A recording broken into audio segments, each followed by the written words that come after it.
मसीह खुदावंद के जलाली और कदूस नाम में आप सबकी सलामती हो। आज हम एक सवाल के साथ आपकी खिदमत में हाजिर हुए हैं। क्या खुदा दौलत से नफ़रत करता है? क्या खुदा नहीं चाहता कि उसके लोग दौलतमंद हों? क्या खुदा नहीं चाहता कि उसकी कलीसिया माली तौर पर स्ट्रॉन्ग हो?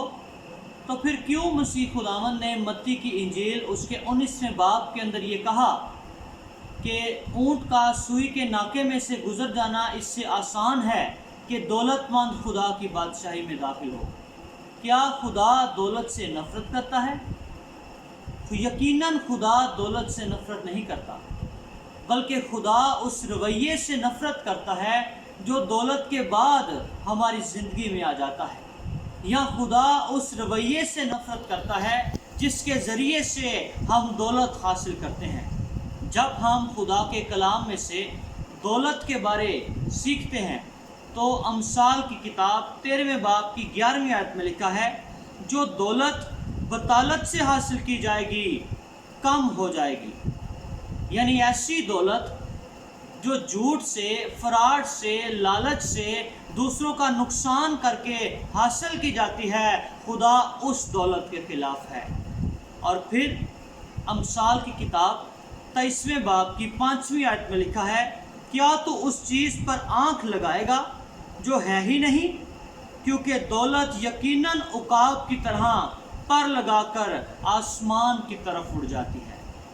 खुदा जो है वो दौलत के बारे क्या बयान करता है कि जो दौलत पर तकिया करते हैं, जो दौलत पर भरोसा करते हैं, जो दौलत को अपना खुदा बना लेते हैं, खुदा के कलाम में लिखा है कि दौलत एक ऐसी चीज़ है जो पर लगा कर उड़ जाती है, जो ख़त्म होने वाली चीज़ है। और फिर खुदावंद यीशु मसीह ने मत्ती की अंजील 6 बाब के अंदर कहा कि कोई नौकर 2 मालिकों की खिदमत नहीं कर सकता।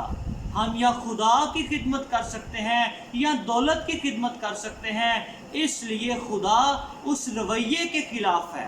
खुदा दौलत के ख़िलाफ़ नहीं है, खुदा रुपए पैसे के ख़िलाफ़ नहीं है, क्योंकि अपने रोज़मर्रा की जो हमारे मामलात हैं उसे डील करने के लिए हमें दौलत की ज़रूरत है, हमें पैसों की भी ज़रूरत है। लेकिन अगर हमारी दौलत हमारा खुदा बन गई है, अगर हम अपनी दौलत को खुदा पर तरजीह देते हैं, तो फिर ऐसी दौलत हमें हलाकत में लेकर चली जाएगी। बाइबल मुकद्दस के अंदर हमें एक खूबसूरत मिसाल और एक मुआजना नज़र आता है, अमीर शख्स और गरीब लाज़र। अमीर शख्स जो है इस दुनिया में बड़ा दौलतमंद है, अच्छा घर है, पैसा है, ऐशो इशरत करता है, अच्छा खाता होगा, अच्छा पहनता होगा, सब कुछ उसके पास है। और दूसरी तरफ एक गरीब शख्स है, लाज़र जिसका नाम है, उसके पास अच्छे कपड़े नहीं होंगे, वसाइल नहीं होंगे, अपना घर नहीं होगा, अच्छे हालात नहीं होंगे, दोनों मर जाते हैं।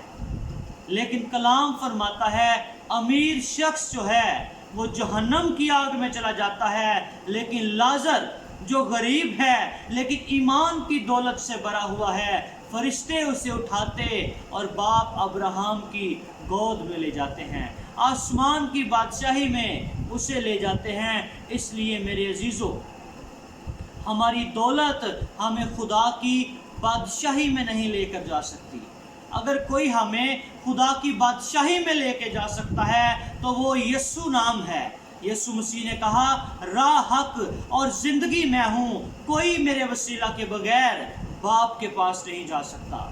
इसलिए हमें अपने वसाइल पर, अपने सोर्सेस पर, अपनी दौलत पर भरोसा नहीं करना है, बल्कि अपने खुदा पर भरोसा करना है। और अपनी हर एक नेमत से ज़्यादा, अपनी हर एक ब्लेसिंग से ज़्यादा, अपने वसाइल से ज़्यादा हमें खुदा को अहमियत देनी है। वो शख्स जो अपनी दौलत पर तकिया करता है वो खुदा की बादशाही में दाखिल नहीं होगा। खुदा कभी भी दौलत के ख़िलाफ़ नहीं, लेकिन खुदा उस रवैये के ख़िलाफ़ है जो दौलत के बाद इंसान की ज़िंदगी में पैदा होता है। बाज़ दफ़ा जो लोग दौलतमंद बन जाते हैं वो किसी इंसान को इंसान नहीं समझते हैं, वो अपने बहन भाइयों को अपने से कमतर समझना शुरू कर देते हैं। जबकि बाइबल मुकद्दस हमें सिखाती है कि जो बरकतें, जो नेमतें हमारे पास हैं, हम उनके मुख्तार हैं।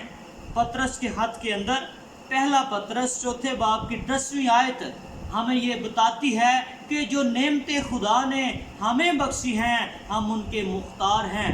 और मुख्तार मालिक नहीं होता, मुख्तार मैनेजर होता है। उसने चीज़ों को मैनेज करना होता है और फिर मुख्तार से हिसाब लिया जाता है।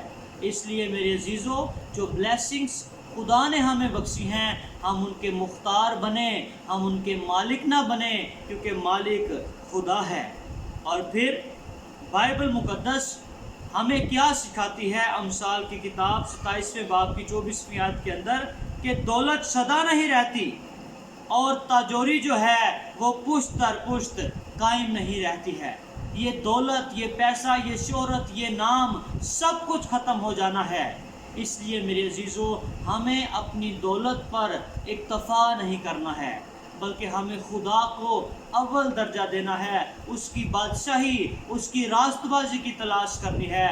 तो कलाम कहता है ये बाकी चीज़ें भी हमें मिल जाएंगी। इसलिए मेरे अजीज़, आज का मैसेज हमारे लिए है कि हम अपने खुदा को अपनी हर चीज़ से ज़्यादा तरजीह दें। इसलिए मसीह खुदावन ने उस नौजवान से कहा जो आसमान की बादशाही का वारिस बनना चाहता था। उसने कहा, मैं क्या करूं, मैं क्या नेकी करूं कि हमेशा की ज़िंदगी पाऊं? यीशु मसीह ने उससे फिर कहा कि अपना माल गरीबों में तकसीम कर दे। और लिखा है वो गमगीन होकर वापस चला गया, क्योंकि बहुत दौलतमंद था। उसकी दौलत खुदा और उसके दरमियान रुकावट बन चुकी थी। वो अपनी दौलत से जो है वो खुदा से ज़्यादा अपनी दौलत से प्यार करता था। इसलिए मेरे अजीज़ों, हमें अपने खुदा को पहला दर्जा देना है और उसकी बादशाही की तलाश करनी है। खुदा हम सबको इस कलाम के वसीला से बरकत अता फरमाए। आमीन।